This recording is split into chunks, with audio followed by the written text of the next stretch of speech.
વાઘોડિયાના આલમગઢ ગામમાં મકાનમાં રાત્રિ દરમિયાન લાગી આગ. વડોદરા જિલ્લાના આલમગઢ ગામમાં રાત્રિના સમયે રમેશભાઈ પરસોત્તમભાઈ વસાવાના મકાનમાં આગ લાગવાની ઘટના બની હતી.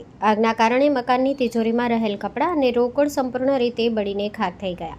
ઉપરાંત લાકડાનું બેડ, ફ્રીજ અને અન્ય ઘરવખરી સામાનને પણ નુકસાન પહોંચ્યું. વડોદરા ફાયર બ્રિગેડે મોડી રાત્રે આગ પર કાબૂ મેળવ્યો હતો. શરૂઆતમાં જ જાણ કરવામાં આવી હતી કે શોર્ટ સર્કિટના કારણે આગ લાગવાની શક્યતા હતી. Story report by Jignesh Shah, Waghodia.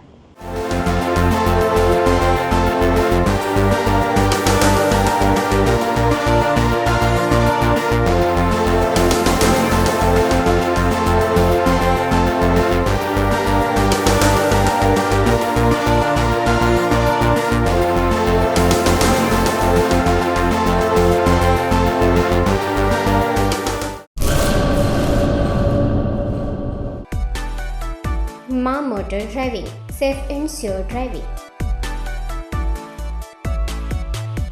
Driving એ શોખ સાથે આપની મોટી જવાબદારી પણ છે. અમારા ઇન્સ્ટ્રક્ટર દ્વારા સચોટ અને સરળ માર્ગદર્શન. આપની રોજની તાલીમની માહિતી મેળવીને શું અધુરાશ છે એના ઉપર પૂરું ફોકસ કરાય છે.